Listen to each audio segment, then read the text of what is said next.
Hello student, welcome in my class. Student, आज की class में हम लघुगणकीय परीक्षण का प्रयोग करना सीखेंगे।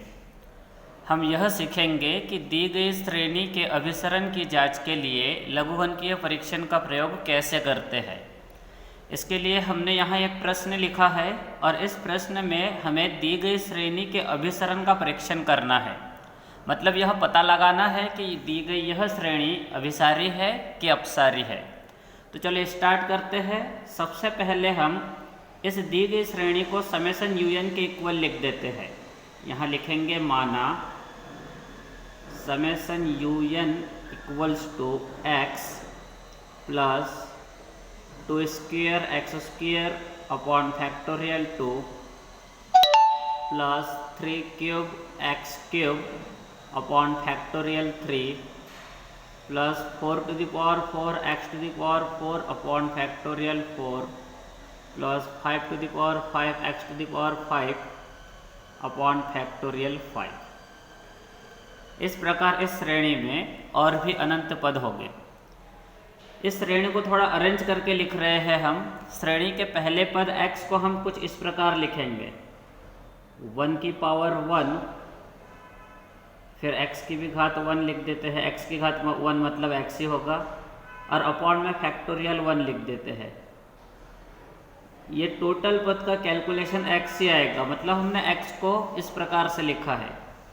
इसके बाकी के पद में कोई परिवर्तन नहीं करेंगे, बाकी के पद जैसे कि वैसे लिख देते हैं हम। ये दूसरा पद लिख दिए श्रेणी का, यह श्रेणी का तीसरा पद, श्रेणी का चौथा पद और ये श्रेणी का पांचवा पद, और इसी प्रकार इस श्रेणी में अनंत पद होंगे।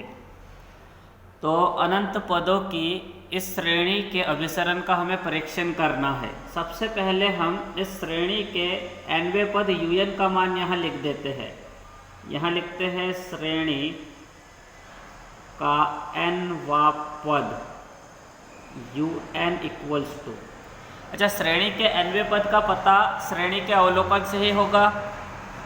यहाँ हमें देखना होगा कि इस श्रेणी के पद किस प्रकार से लिखे गए हैं और इस श्रेणी के पदों को देखकर ही श्रेणी के nवें पद का हमें अनुमान लगाना होगा। जैसे देखो, यहाँ पर श्रेणी के पहले पद में चर राशियों का गुणांक 1 की घात 1 है, दूसरे पद में 2 की घात 2, तीसरे पद में 3 की घात 3, चौथे में 4 की घात 4, पाँचवें में 5 की घात 5 है। तो इसी प्रकार nवें पद में n की घात n होगा। पहले पद में x की 1 घात है, दूसरे में 2 घात, तीसरे में 3 घात है, चौथे क्रम के पद में 4 घात, पांचवें क्रम के पद में 5 घात। ये nवें क्रम का पद है, इसमें x की n घात होगी।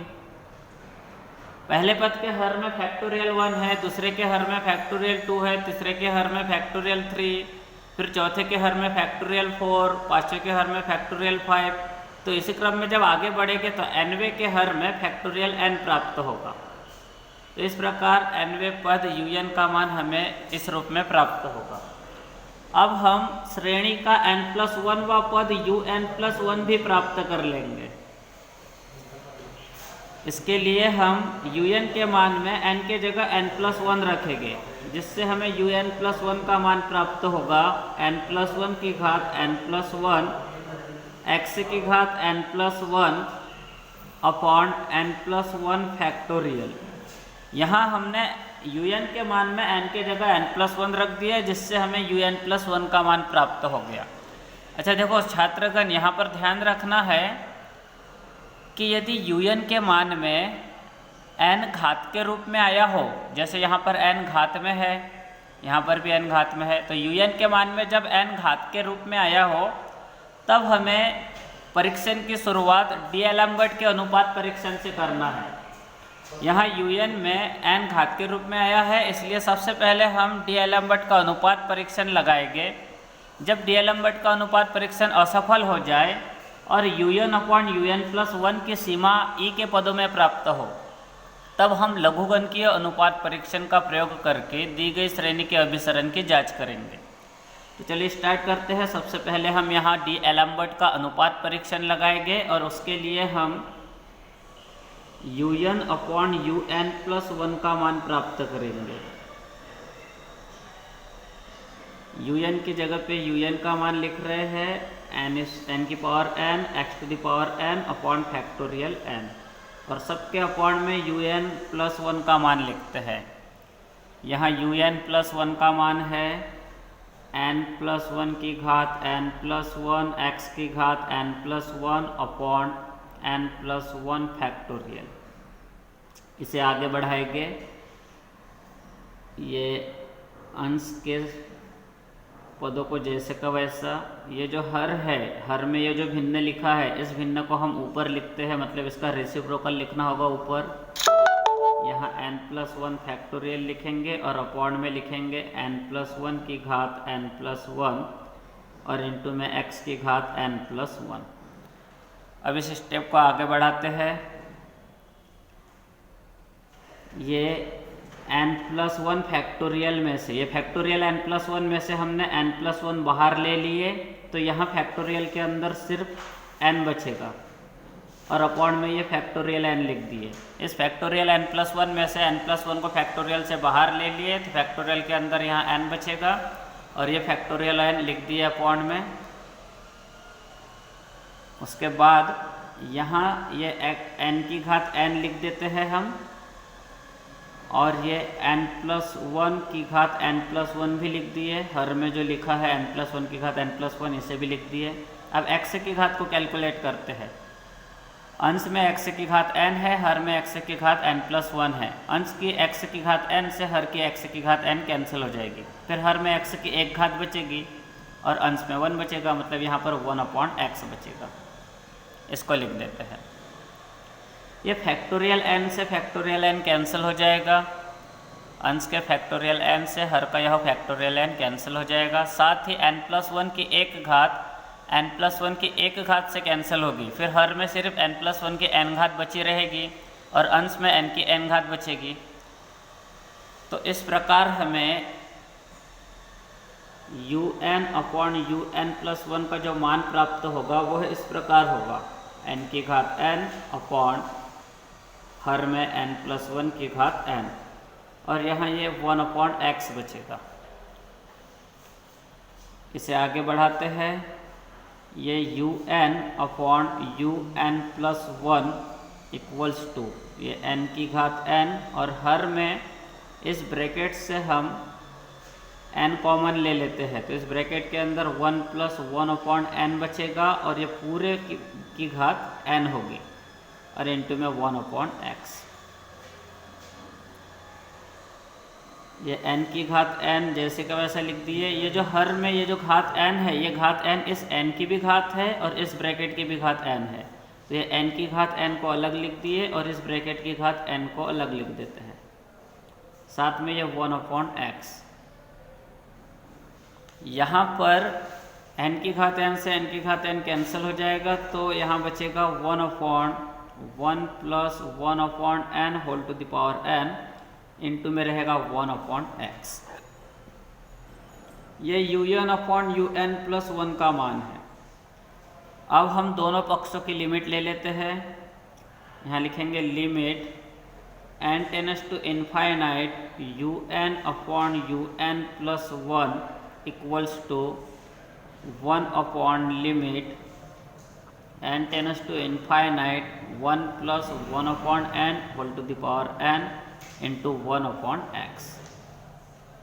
ये 1 अपॉन e होगा क्योंकि इस फलन की सीमा e होती है और साथ में ये 1 अपॉन x। तो इस प्रकार यहाँ पर un अपॉन un प्लस 1 की जो सीमा प्राप्त हुई है वह 1 अपॉन ex के रूप में प्राप्त हुई है। डीएलम्बर्ट के अनुपात परीक्षण के अनुसार इस सीमा का जो मान है वह मान यदि 1 से बड़ा हो तो दी गई श्रेणी अभिसारी होती है, और इस सीमा का यह मान 1 से छोटा होने पर दी गई श्रेणी अपसारी होती है। लेकिन इस सीमा का मान 1 के बराबर हो तो डीएलम्बर्ट का अनुपात परीक्षण असफल हो जाता है। यहाँ हम लिखेंगे इसलिए डीएलम्बर्ट के अनुपात परीक्षण से डी एलम्बर्ट के अनुपात परीक्षण से दी गई श्रेणी समेशन UN नंबर 1 अभिसारी होगी। श्रेणी अभिसारी कब होगी? जब इस सीमा का मान मतलब 1/EX का मान 1 से बड़ा हो, अर्थात 1/EX का मान 1 से बड़े होने का मतलब है x का मान 1/E से छोटा होना। मतलब जब x का मान 1/E से छोटा हो तो दी गई श्रेणी अभिसारी होगी। अब देख लेते हैं कि दी गई श्रेणी अपसारी कब होगी। दी गई श्रेणी अपसारी होगी यदि यह सीमा 1/EX का मान 1 से छोटा हो, और 1/EX का मान 1 से छोटा होने का मतलब x का मान 1/E से बड़ा होना है। मतलब यदि x का मान 1/E से बड़ा है तो दी गई श्रेणी अपसारी होगी। डी एलम्बर्ट का अनुपात परीक्षण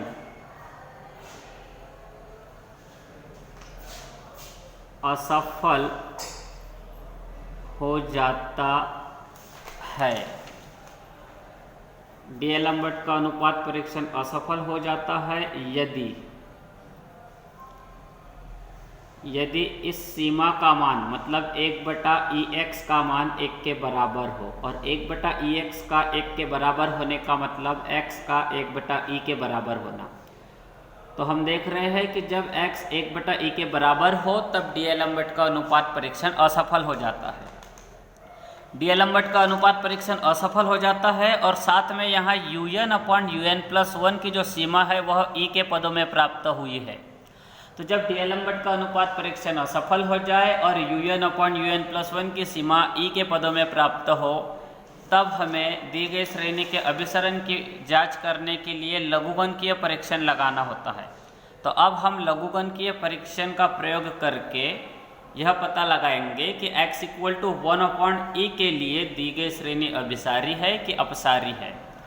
तो जिस स्थिति में डी एलम्बर्ट का अनुपात परीक्षण असफल हुआ है, उस स्थिति में हम यहाँ UN/UN+1 का नया मान प्राप्त करेंगे। मतलब हम x = 1/E पर UN/UN+1 का नया मान प्राप्त करेंगे, और इसके लिए हम UN/UN+1 के इस मान में x के जगह 1/E रखेंगे, जिससे हमें UN/UN+1 का नया मान इस प्रकार प्राप्त होगा 1/1 + 1/n की पावर n, और यहाँ 1/x था तो ये 1 लिख दिया, अपॉन में x के जगह 1/E लिख देते हैं। इसे हल करेंगे, यहाँ से हमें प्राप्त होगा UN/UN+1 = E/1 + 1/n की घात n। देखो यहाँ पर UN/UN+1 का मान e के पदों में है और डी एलम्बर्ट का अनुपात परीक्षण असफल हो चुका है, इसलिए अब हम लघुगणकीय परीक्षण का प्रयोग करके यह पता लगाएंगे कि दी गई श्रेणी x = 1/E पर अभिसारी है कि अपसारी है। तो लघुगणकीय अनुपात परीक्षण लगाने के लिए देखो हमें क्या करना होगा, यहाँ लिख देते हैं हम। अब लघुगणकीय परीक्षण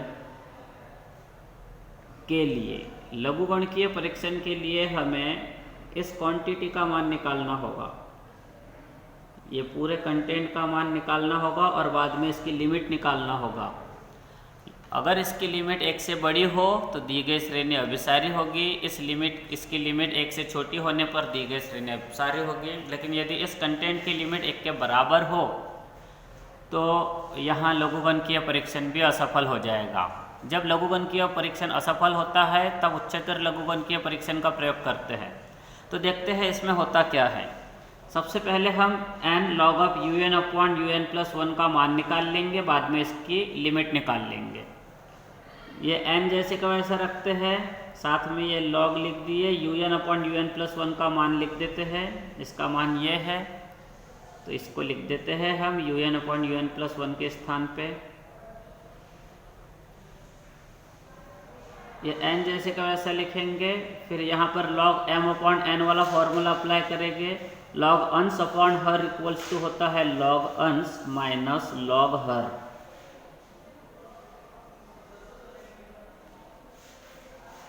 log अंश अपॉन हर इक्वल्स टू log अंश माइनस log हर।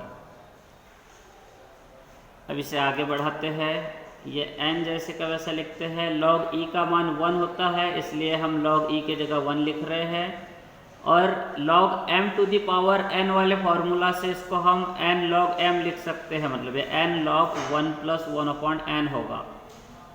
ये m के स्थान पे 1+1/n और ये n। log m⁴n को n log m लिखा जाता है, वैसे ही log 1+1/n को हम इस प्रकार लिखेंगे। इसे आगे बढ़ाते हैं। ये n जैसे का वैसा लिख रहे हैं, फिर 1 माइनस ये स्मॉल n जैसे का वैसा, फिर इसका प्रसार लिख देते हैं। देखो यहाँ पर ध्यान में रखना है कि log 1+x का जो प्रसार होता है वह होता है 1 माइनस x प्लस x²/2, और इसी प्रकार इसका प्रसार आगे प्राप्त होता है। अच्छा, इसके प्रसार में शायद 1 नहीं होता है। इसका जो प्रसार है 1+ log x का प्रसार x से शुरू होता है, यहाँ लिख देते हैं। यहाँ 1+ log x का प्रसार लिखते हैं हम।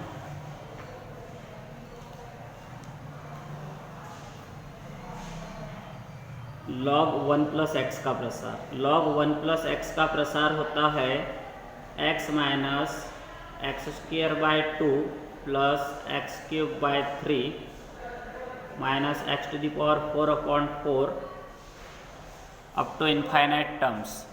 तो इस प्रकार 1+ log x का मान श्रेणी के रूप में इस प्रकार लिखा जा सकता है।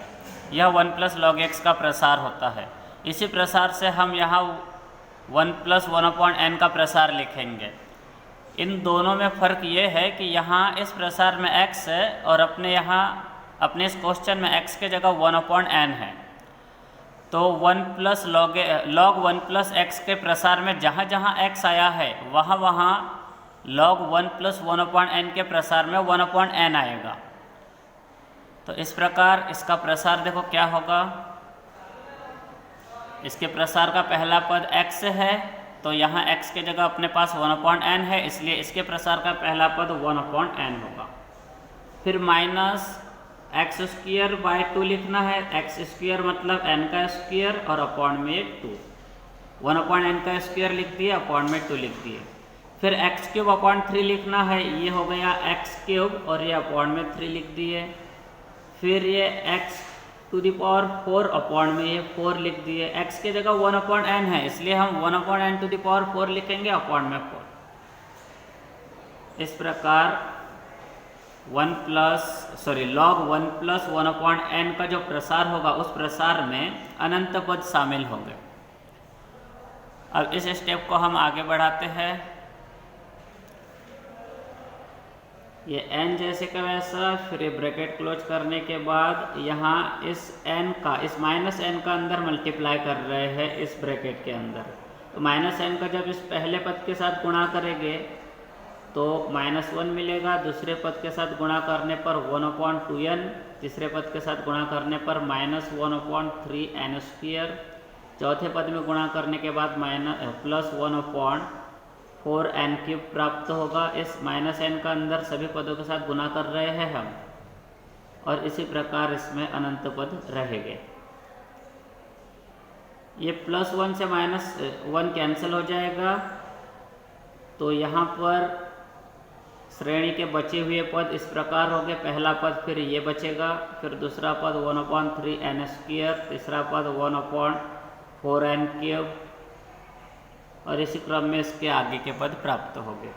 इस n का भी अंदर गुणा कर देते हैं। इस श्रेणी में इस n का गुणा करने के बाद प्राप्त होगा हमें 1/2 माइनस 1/3n प्लस 1/4n², और इसी क्रम में इसके आगे के पद भी प्राप्त हो गए। यह मान n log of un upon un+1 का मान है। अब हम दोनों पक्षों की लिमिट ले लेते हैं।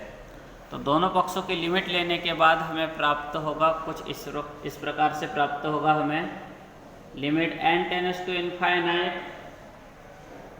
n log un upon un+1 equals to limit n tends to infinite 1/2 minus 1/3n plus 1/4n²। और इस प्रकार श्रेणी में अनंत पद हो गए। तो लिमिट लेने के बाद हमें ये वाली स्टेप प्राप्त होगी। राइट हैंड साइड में हम n के जगह n की लिमिट लिख देते हैं, जिससे हमें यह नई स्टेप प्राप्त होगी। इसके आगे के सभी पद में 1/∞ होगा, क्योंकि आगे के सभी पद में n अपॉन में लिखा गया है और सभी पदों में n हर में होने के कारण सभी पदों के हर में इनफाइनाइट आएगा और अंश में 1 आएगा। इस प्रकार आगे के सभी पद 0 हो गए, जिसके कारण इस सीमा का मान 1/2 प्राप्त होगा। यह 1/2 जो है वह 1 से छोटी राशि है। तो लघुगणकीय परीक्षण के अनुसार जब n log of un upon un+1 की सीमा 1 से छोटी हो तो दी गई श्रेणी अपसारी होती है। मतलब यहाँ पर दी गई श्रेणी अपसारी होगी। तो यहाँ लिखेंगे अतः लघुगणकीय परीक्षण से दी गई श्रेणी summation un x equals to 1/e के लिए, यह पूरा calculation x equal to 1/e के लिए कर रहे हैं हम। तो x इक्वल टू 1/e के लिए दी गई श्रेणी अपसारी है। तो इस प्रकार हमने क्या देखा? इस प्रकार इस प्रश्न में हमने देखा कि इस प्रश्न में दी गई श्रेणी x is less than 1/e के लिए अभिसारी है, x is greater than 1/e के लिए अपसारी है और साथ में x इक्वल्स टू 1/e के लिए भी अपसारी है। तो इस कंप्लीट रिजल्ट को हम यहाँ एक लाइन में लिख देंगे। स्पष्टतः दी गई श्रेणी x is less than 1/e के लिए अभिसारी